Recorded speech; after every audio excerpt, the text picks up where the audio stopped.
The massive warship cut through space like a blade through silk. Its crystalline hull caught starlight and twisted it into rainbow patterns that danced across its surface. Inside the command center, Admiral Vexitar stood before a wall of screens showing star maps that stretched across 3 galactic arms. Every red dot on those maps represented a world that belonged to the Corvani Empire. Vexitar was 12 feet tall, his body covered in natural crystal armor that had stopped plasma bolts and energy beams from 1,000 different weapons. His forearms ended in claws that could cut through steel, and his eyes glowed with the same blue energy that powered his ship. Like all Corvani, he could control electricity and magnetism with his mind, making most technology useless against his kind. The bridge around him hummed with activity. Corvani officers moved between control stations, their crystal bodies catching the light from dozens of displays. Each officer had fought in countless battles across the galaxy. Each had seen entire civilizations surrender at the first sight of a Corvani fleet. "Admiral," called out Communications Officer Zekra, her voice carrying the musical tone that all Corvani possessed. "Long-range scouts are reporting something unusual." Vexitar turned, his massive form moving with surprising grace. "Define unusual."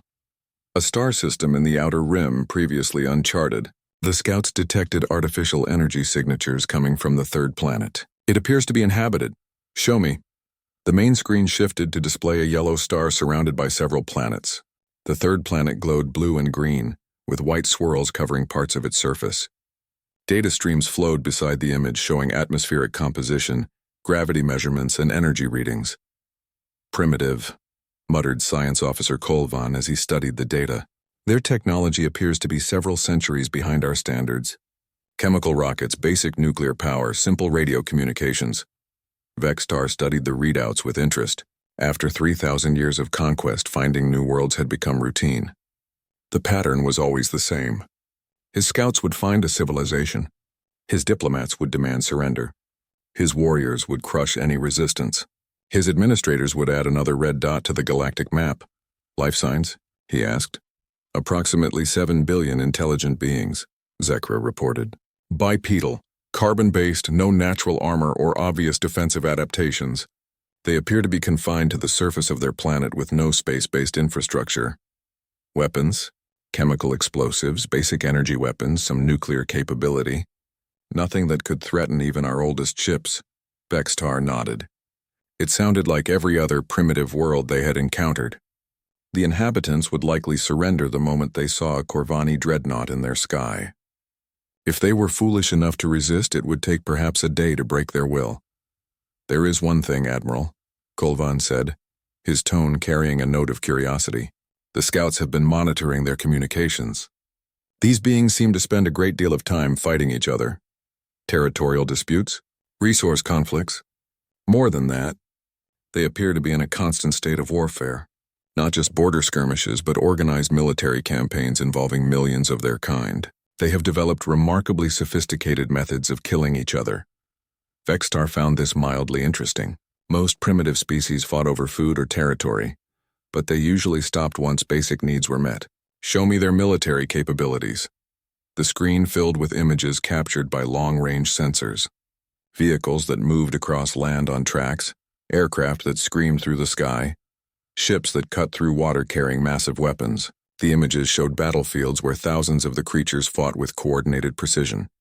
"They call themselves humans," Zekra added. "Their planet is named Earth." Vexitar watched footage of human soldiers moving through a destroyed city.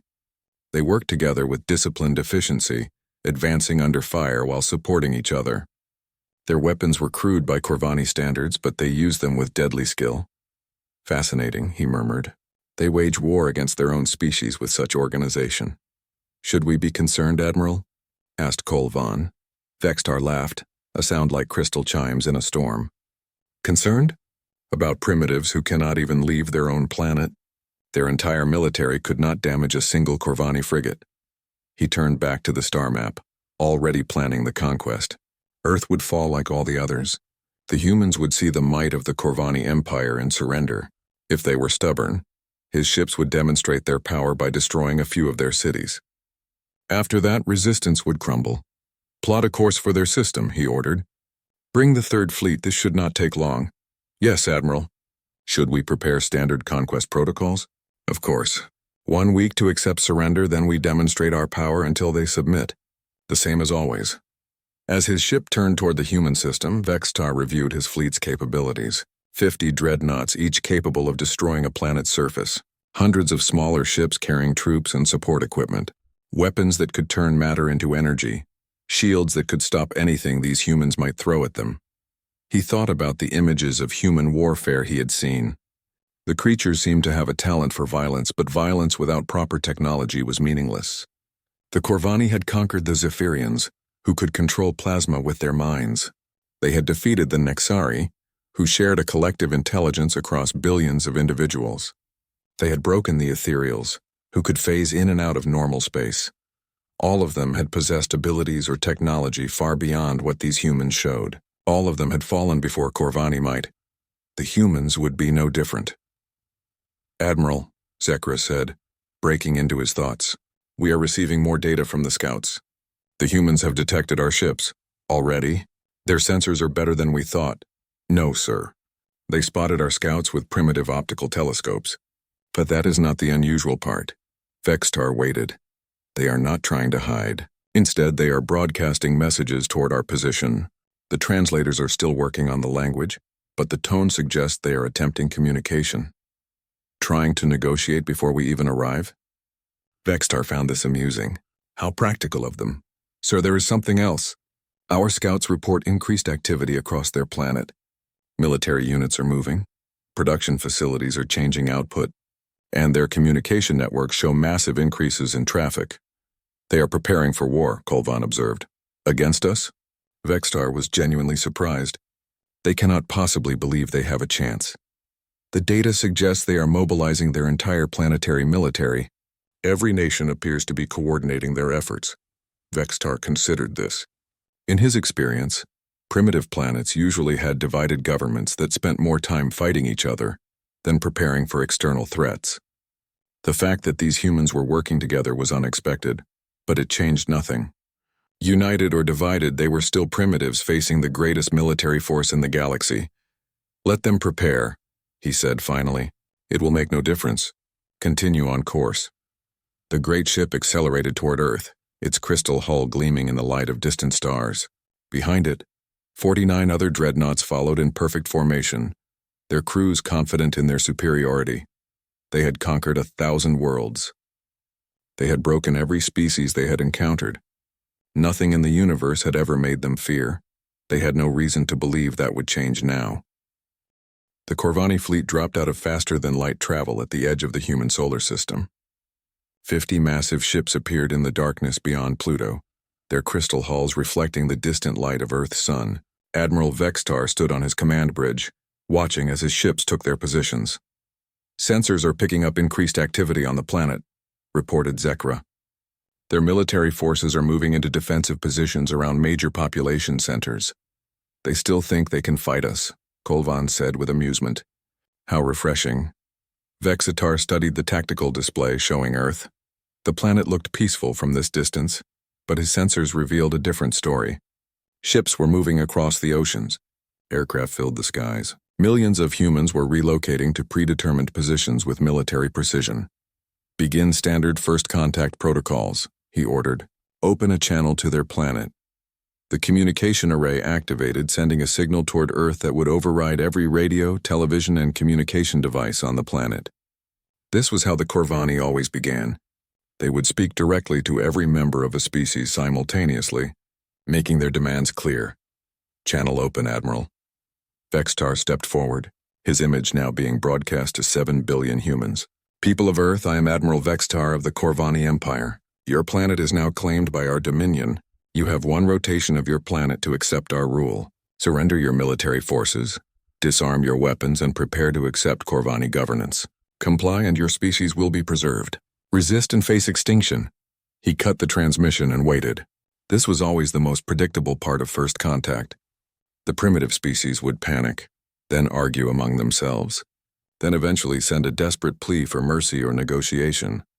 But the response from Earth was unlike anything the Corvani had ever received. "Admiral," Zekra said, her voice carrying surprise, We are receiving thousands of transmissions from the planet. Surrender offers? No, sir.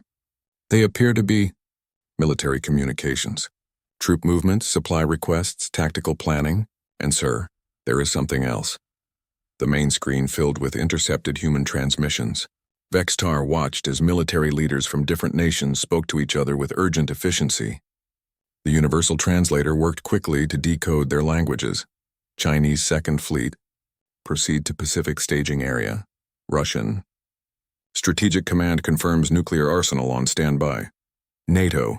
Forces report full mobilization. Complete. Indian Space Research Organization has activated all satellite networks. Vextar frowned. They are coordinating their military response. Yes, sir. But Admiral, these nations were at war with each other just days ago. Our scouts confirmed active conflicts across the planet. Yet they appear to have stopped fighting each other entirely. Show me current conflict zones. The tactical display highlighted areas where human nations had been fighting. Kashmir, where Indian and Pakistani forces had exchanged fire for decades. The South China Sea, where multiple navies had been in constant tension.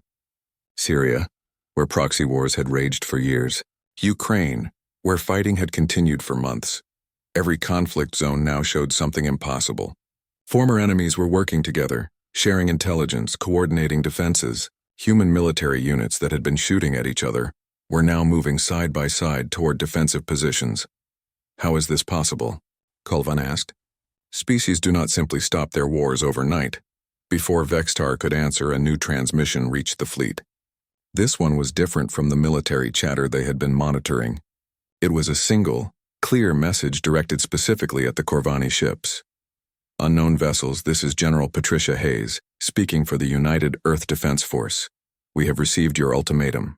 Here is our response. No, the transmission continued. We do not surrender. We do not submit. We do not negotiate with invaders. You have made a mistake coming here. Leave now, or face the consequences. Silence filled the Corvani bridge. In 3,000 years of conquest, no species had ever responded to their ultimatum with a simple refusal. Admiral, Zekra said quietly, there is more. They are broadcasting this message on all frequencies, including those used by our own ships. They want our entire fleet to hear it. Vextar felt something he had not experienced in centuries. Not fear exactly, but something close to it. Uncertainty. Sir, Kulvan reported, sensors are detecting massive energy surges across the planet. They are powering up everything they have. Nuclear reactors, industrial facilities, military installations. Their entire civilization is shifting into what appears to be a war footing. In response to our ultimatum? Yes, sir. But Admiral, the speed of their mobilization is unprecedented. Most species take weeks or months to coordinate planetary defense. These humans accomplished it in hours. Vexitar watched the tactical display as it updated in real time. Human submarines were diving to attack positions in their oceans. Their spacecraft, primitive though they were, had moved to intercept courses. Even their civilian population was moving with purpose, evacuating some areas while fortifying others. They are treating this as total war, he realized. Sir, look at their response. They are not just preparing their military. They are converting their entire civilization into a war machine. Their factories are switching to weapons production. Their civilians are supporting military operations. Even their scientists are working on defensive measures. Another transmission from Earth interrupted his analysis. This time it was not military in nature. The message came from what appeared to be a civilian leader, an elderly human male speaking from a large building. My fellow humans, the man said, today we face an enemy unlike any in our history. They come from the stars with superior technology and overwhelming force. They demand our surrender. They threaten our extinction. The human paused, looking directly into the camera. But we have faced extinction before. We have fought impossible odds before. We have stood against enemies who seemed unbeatable before, and we have never surrendered. Vextar found himself listening intently as the human continued. Today we are not Americans or Chinese or Russians or any other nationality. Today we are humans, and humans do not bow to bullies no matter how powerful they claim to be. The transmission ended, but its impact on the Corvani bridge was immediate. For the first time in his long military career, Vextar felt genuine confusion. This was not how conquest was supposed to work. Admiral, Zekra said, We are detecting weapons signatures across the planet. They are targeting our ships with what? Their primitive missiles cannot reach us at this distance. Unknown, sir, but energy readings suggest they are preparing to fire something. Vextar made a decision. These humans needed to see the futility of resistance. A demonstration of power would end this quickly. Move the fleet into orbit. Prepare to destroy one of their military installations. Once they see what our weapons can do, they will surrender. Which target, Admiral? Vextar studied the planet below. So many targets to choose from. So many ways to break their spirit. Select a coastal military facility, something visible to their population, but not immediately lethal to civilians. We will show them the price of defiance. As the Corvani fleet moved closer to Earth, Vextar felt confident that this demonstration would end the matter. Once the humans saw their weapons could not touch Corvani ships while their own installations could be destroyed at will, logic would prevail. He had no way of knowing that humans had never been particularly logical when it came to warfare, and he was about to discover that some species become more dangerous when cornered, not less. The first Corvani landing ships descended toward Earth's major cities like falling stars. Each ship carried 500 soldiers equipped with energy weapons that could cut through steel and personal shields that could stop most projectiles. Admiral Vextar watched from orbit as his forces approached their targets. Landing zones confirmed, reported the ground commander. New York, London, Beijing, Moscow, and Tokyo. Estimated resistance should be minimal. Vextar nodded. The demonstration attack on the human naval base had gone perfectly. Their weapons had vaporized the entire facility in seconds while the humans could only watch helplessly. Surely now they would see reason. The first landing ship touched down in Central Park, its crystal hull gleaming in the afternoon sun. Corvani soldiers poured out, their massive forms moving with practiced efficiency. They expected crowds of terrified humans fleeing in panic. Instead, they found empty streets. "Command, this is Ground Team Alpha," came the report from New York. "The area appears to be evacuated. No civilians in sight. Proceed to secure key government buildings," Vextar ordered. "The humans are hiding. They will emerge once they see our superiority." But as the Corvani soldiers moved through the empty streets, something felt wrong. The city was too quiet, too organized. The evacuation had been too complete, too efficient. The first shot came from a building 6 blocks away. A human weapon that fired a projectile at incredible speed, guided by electronic systems the Corvani had not detected. It struck the lead soldier's shield and bounced off harmlessly, but it marked the beginning of something new. "Contact," the ground commander reported. "Single shooter, building to the northeast. Moving to engage." The Corvani squad turned toward the building, their energy weapons charging. But before they could fire, 3 more shots came from different directions. Then 10 more from buildings they had not even noticed. Then dozens. "Command, we are taking fire from multiple positions. The humans have us surrounded." Vextar frowned. "Impossible. Our sensors showed the area was clear." "Sir, they appear to have been hiding in structures we scanned as empty. Underground tunnels, reinforced basements, concealed positions. They let us land, then emerged behind us." The tactical display showed what was happening across all 5 cities. The humans had not fled in panic. They had performed strategic withdrawals, leading the Corvani into carefully prepared killing zones. Every landing site was now surrounded by hidden human positions. "Their weapons cannot penetrate our shields," Vextar said. "Advance and destroy their positions." "Sir, we are advancing, but they are using hit-and-run tactics. They fire, then disappear before we can return fire. And sir, they appear to be studying our equipment." "What do you mean?" "They are targeting specific components on our armor and weapons. Not randomly, but with precision, as if they are learning our weak points during the battle."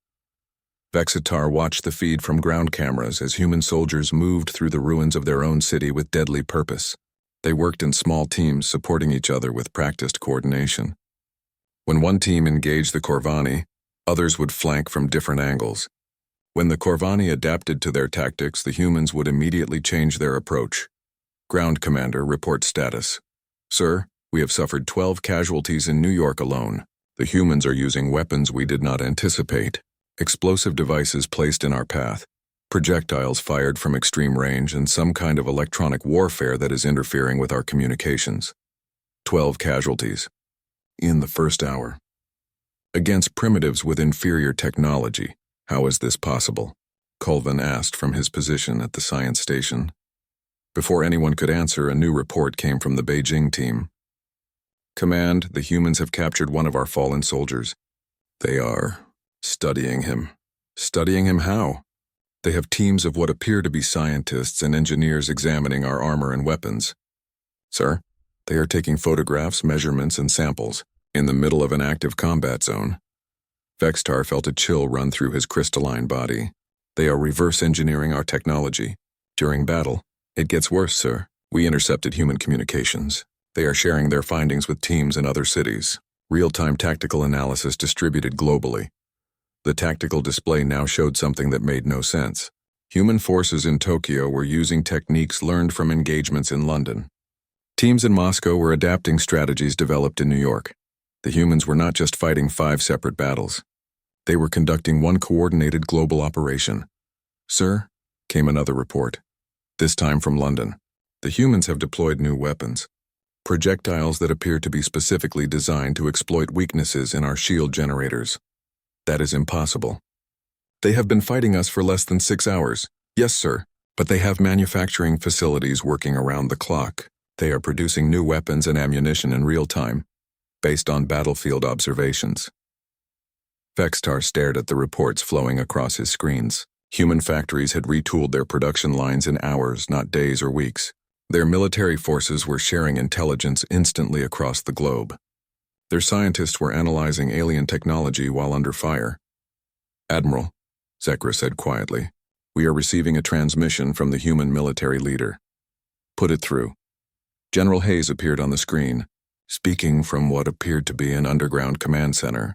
Admiral Vextar, I assume you are monitoring our ground engagements. Your resistance is admirable but futile, Vextar replied. Surrender now and minimize further casualties. I am calling to thank you. Thank me? Your demonstration attack on our naval base was quite helpful. It told us exactly how your weapons work. The energy frequency, the power output, the targeting systems. Our scientists have been very busy. Vexitar felt something cold settle in his stomach. You see, Admiral, humans have a particular talent. We are very good at learning from our enemies. Every weapon you use against us teaches us how to build better defenses. Every tactic you employ shows us how to counter it. Every soldier you send down here gives us more data to analyze. The general leaned forward. We have been fighting wars for thousands of years, Admiral. We know how to adapt. We know how to learn. And we know how to turn our enemy's strengths against them. The transmission ended, leaving the Corvani bridge in stunned silence. Sir, the ground commander reported. Human forces are launching a coordinated counterattack. They are using modified weapons that appear specifically designed to penetrate our shields. Fall back to the landing zones, Vextar ordered. Sir, the humans have surrounded our landing zones. They are jamming our communications and using electronic countermeasures we have never encountered. Vextar watched in growing alarm as his forces on the ground found themselves trapped in an increasingly sophisticated web of human tactics. The primitives were not just fighting back. They were winning. Prepare orbital bombardment, he commanded. Target human military positions surrounding our forces. Sir, our soldiers are too close to the human positions. Orbital bombardment would eliminate our own forces. Then what do you suggest? Before anyone could answer, new alarms sounded across the bridge. Admiral, we are detecting massive energy surges from the planet. The humans are launching something. Their primitive rockets cannot reach us. Sir, these are not their normal missiles. Energy signatures are completely different. They appear to be using technology based on our own weapons. Vextar stared in disbelief as human-built missiles streaked toward his fleet. Missiles that should not exist. Built with technology the humans had learned by studying his weapons for less than a day. The first missile struck a Corvani frigate, and the ship's shields held. But then came a second missile and a third, each one slightly different from the last. Each one incorporating new modifications based on the performance of the previous shot. By the 10th missile, human weapons were punching through Corvani's shields. Admiral, Zekra said, her voice tight with something that might have been fear. The humans are not just fighting us. They are studying us, learning from us, improving their weapons faster than we can adapt our defenses. Vextar looked at the tactical display showing his forces trapped on the planet below and his ships under attack from above. For the first time in his long military career, he realized he might have made a terrible mistake. The humans were not like any enemy the Corvani had ever faced. They did not fight with honor or follow predictable patterns. They fought to win and they learned from every mistake, and they were very fast learners. 6 months had passed since the first human weapons breached Corvani shields. Admiral Vextar stood before a holographic map that showed the impossible reality of his situation. What should have been a simple conquest had become something no Corvani commander had ever experienced: a stalemate. The map displayed Earth in red zones and blue zones. Red showed areas under Corvani control. Blue showed human resistance zones, but the colors kept shifting hour by hour as the battle lines moved back and forth across the planet. "Status report," Vextar demanded. Commander Zekra consulted her displays. "Human forces have retaken Berlin and are advancing on our positions in Central Europe. Our forces in North America are under siege in 12 separate locations. And Admiral, we have lost another frigate to human orbital defenses. How many ships have we lost?" 14, sir. The humans have successfully captured 3 more vessels intact. Vextar felt his crystal armor vibrating with suppressed anger. Every captured ship meant more technology for the humans to study and copy. Every engagement taught them new tactics. Every day made them more dangerous. "Show me the latest human communications intercepts." The main screen filled with human broadcasts from around the planet. But these were not the panicked transmissions Vextar had expected to see after months of warfare. Instead, the humans seemed almost energized. "This is Dr. Sarah Chen reporting from the New Geneva Research Facility. We have successfully reverse-engineered Corvani energy shielding technology. Production of human shield generators will begin within 48 hours. Major Rodriguez here. Spanish resistance forces have developed new tactics for urban warfare against Corvani ground troops. Tactical manual is being distributed to all European resistance cells. Tokyo Engineering Corps reporting successful test of hybrid propulsion system using captured Corvani components. Our fighters can now match their atmospheric craft in speed and maneuverability." Vextar closed his eyes. The humans were not just surviving his invasion, they were thriving on it. Every attack he made gave them new technology to study. Every tactic he used became a lesson they learned and improved upon. "Sir," Colvin reported from the science station, "we are receiving disturbing reports from across the Empire." "What kind of reports?" "Rebellion, sir.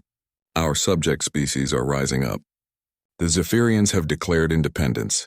The Nixari have stopped all tribute shipments. Even the Ethereals have begun attacking our outposts." "How is this connected to Earth?" "The humans, sir. They have been broadcasting to every world in the Empire, telling them about the war, showing them footage of successful resistance operations. They are inspiring revolt." Vextar activated the communication intercepts from other worlds. What he saw made his crystalline blood run cold. "This is General Hayes of Earth, broadcasting to all species under Corvani occupation. We know you are listening. We know you have suffered under their rule.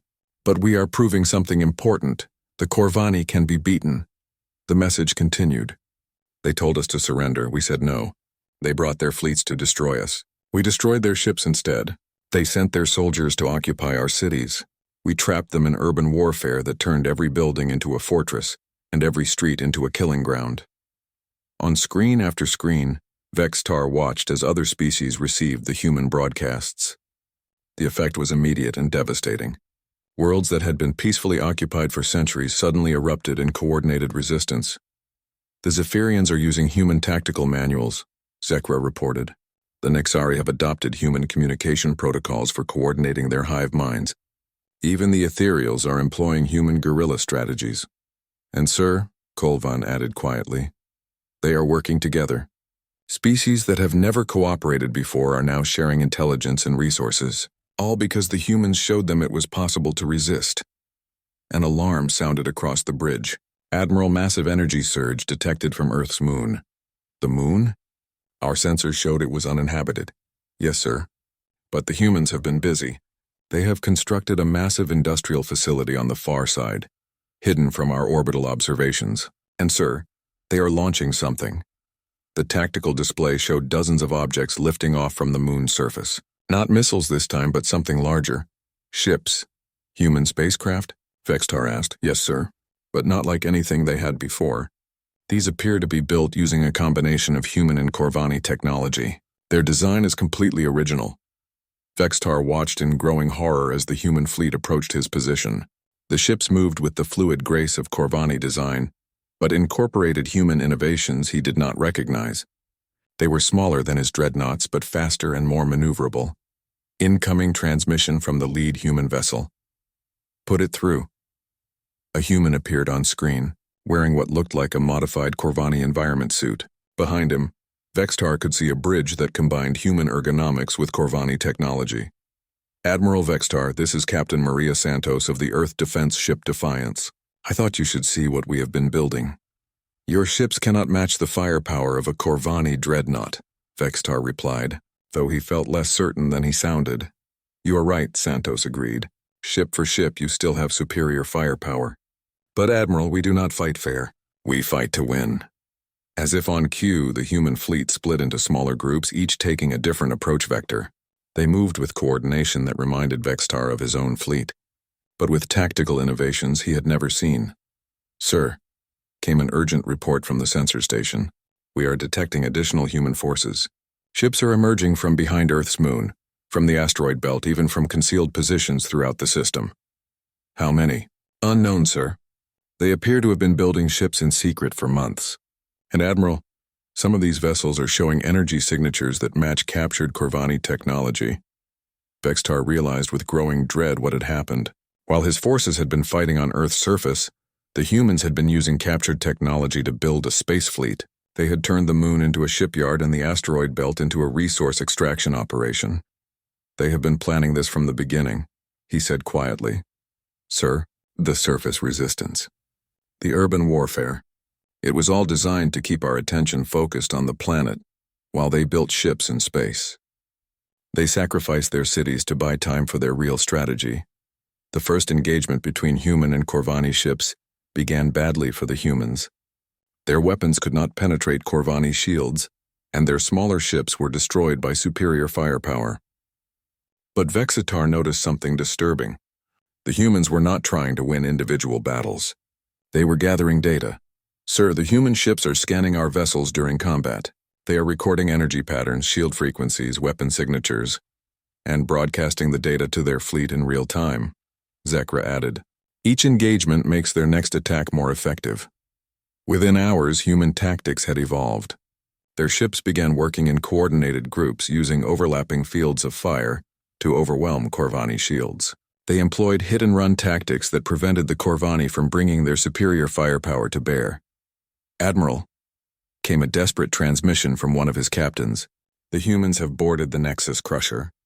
They are not trying to destroy the ship. They are trying to capture it. All ships' priority target is the Nexus Crusher. Do not allow it to fall into human hands. But even as Vextar gave the order, he knew it was too late. The humans had demonstrated their boarding tactics on the planet's surface for months.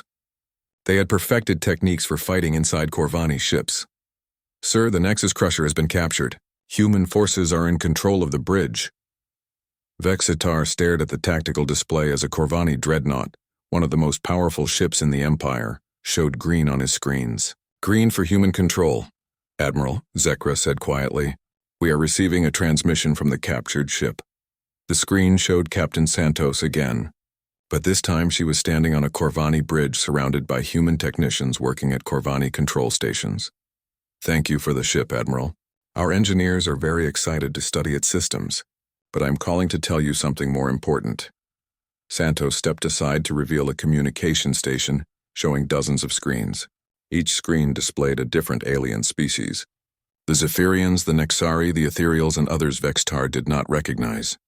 Admiral, I want you to meet our allies. Every species your empire has conquered. Every world you have subjugated. They are all here, and they all have something to say. One by one, representatives of the conquered species spoke. They thanked the humans for showing them that resistance was possible. They announced their independence from the Corvani Empire. They declared war. You see, Admiral, Santos continued, you made a mistake. You thought you were conquering one world. But you were actually liberating dozens of others. Every species that watches humans fight back realizes they can fight back too. The transmission ended, leaving Vextar staring at a tactical display that showed his empire collapsing. Rebellions on every world. His fleet divided and under attack. His most powerful ship captured by primitives who had learned to fly it in a matter of hours. For the first time in 3,000 years, Admiral Vextar experienced true fear. Not fear of death, but fear of some 2 years after first contact. Admiral Vexitar stood in the command center of his flagship, watching the final approach to the Corvani homeworld. But he was no longer watching as a conqueror returning home. He was watching as a defeated commander making his last stand. The wide, tactical display showed the impossible reality surrounding Corva Prime. Combined fleet of over 3,000 ships from dozens of species hung in space around the crystal planet. Human vessels flew alongside Zephyrian plasma ships. Nexari biocraft moved in formation with ethereal phase ships. At the center of it all were the humans, their hybrid technology tying the entire fleet together. "Admiral," Zekra said quietly, "the human commander is requesting a communication." Vextar nodded. He had expected this. General Hayes appeared on the screen, speaking from the bridge of what had once been the Corvani Dreadnought Nexus Crusher. The ship had been completely modified, its interior now showing a mixture of human efficiency and alien technology from across the galaxy. "Admiral Vextar," Hayes said, "this is your final opportunity to surrender, and if I refuse, then we will take your homeworld by force just as you took ours. The difference is that we will not make the same mistakes you made." Vextar studied the human general. 2 years of warfare had changed her. She looked older, harder, but also somehow more certain. The humans had learned not just technology and tactics from their enemies. They had learned strategy on a galactic scale. "What mistakes?" he asked. "You ruled through fear. You conquered but never truly understood the species you defeated. You took their resources but ignored their knowledge. You made them submit but never made them loyal." Hayes gestured to something off-screen, and the image expanded to show representatives from dozens of species standing together on the human ship's bridge. "We did something different, Admiral. We listened. We learned. We adapted not just your technology, but the best ideas from every species we encountered. The Zephyrian ability to manipulate plasma, the Nexari collective intelligence, the ethereal phase technology. We took it all and made it better." "Impossible. Those technologies are incompatible. Not when you approach them the way humans approach problems. We do not see barriers, Admiral. We see puzzles to solve. And humans are very good at solving puzzles." Vextar looked at his own tactical readouts. The humans were right. Their fleet showed technology combinations that should not work.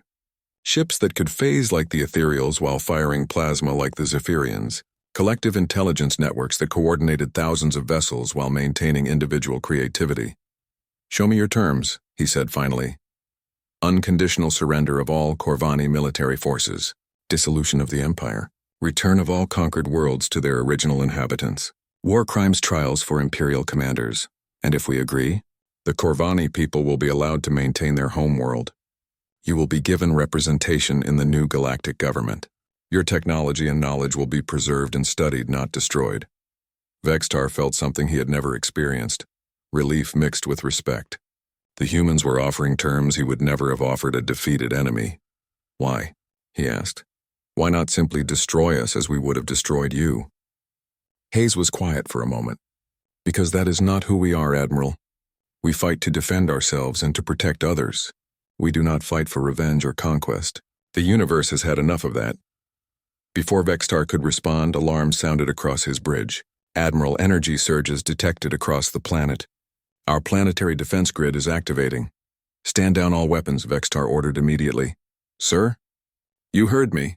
Stand down all weapons. Send a message to all remaining Corvani forces throughout the Empire.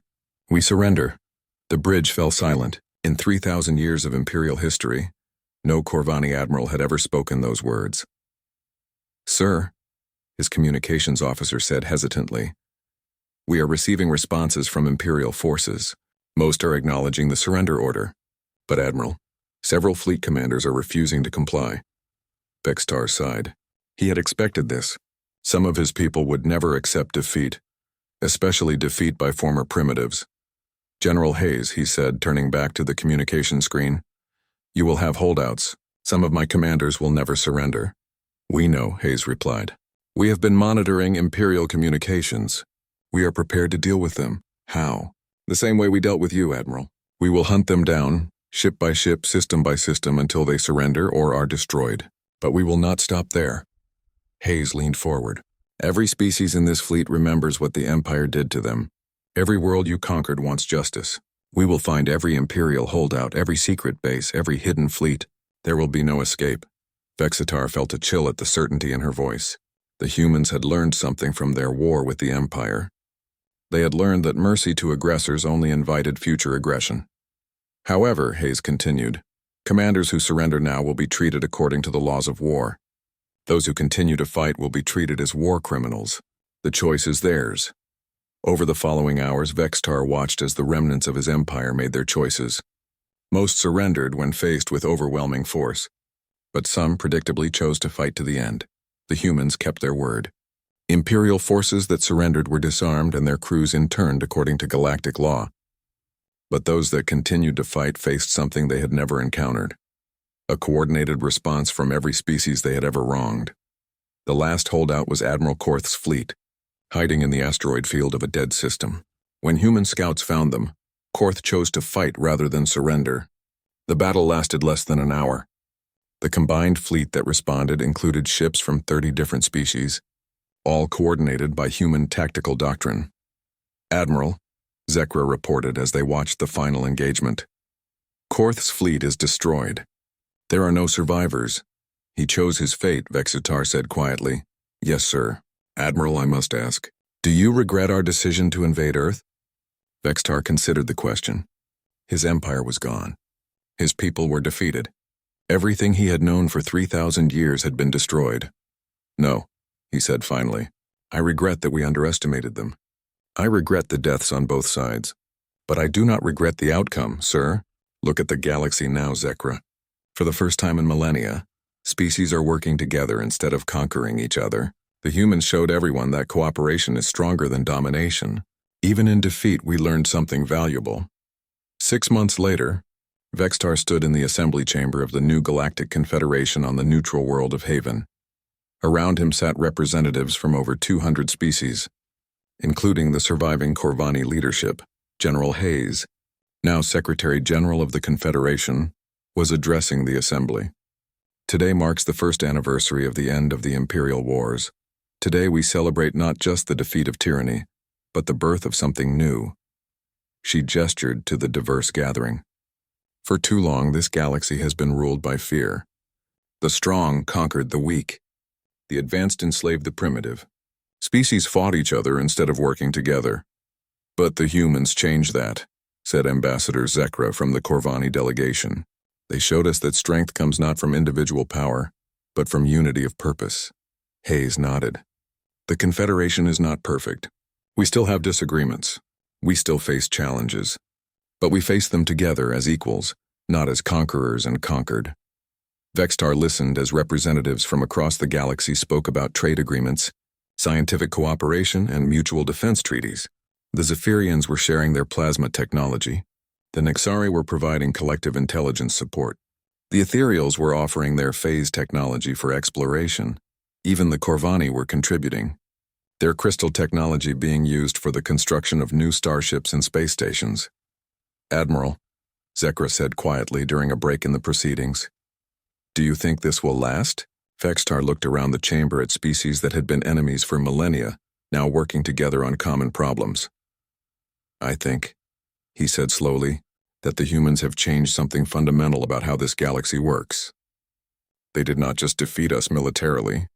They defeated the idea that conquest is the natural order of things.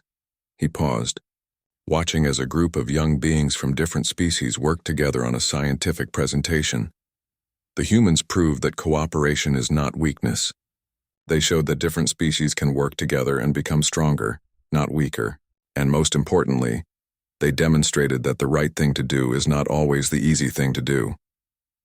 As the session resumed, Vexitar reflected on the message that now echoed across the galaxy. It was broadcast from every human ship, every human station, every human world. A simple statement that had become the foundation of the new galactic order. We are humans. We do not surrender. We do not negotiate with aggressors. But we will always stand with those who stand for freedom. The message had changed the universe. In a galaxy where nothing had ever made the apex predators fear, humans had not just brought fear. They had brought something far more powerful. They had brought hope. And hope. Vextar had a thing.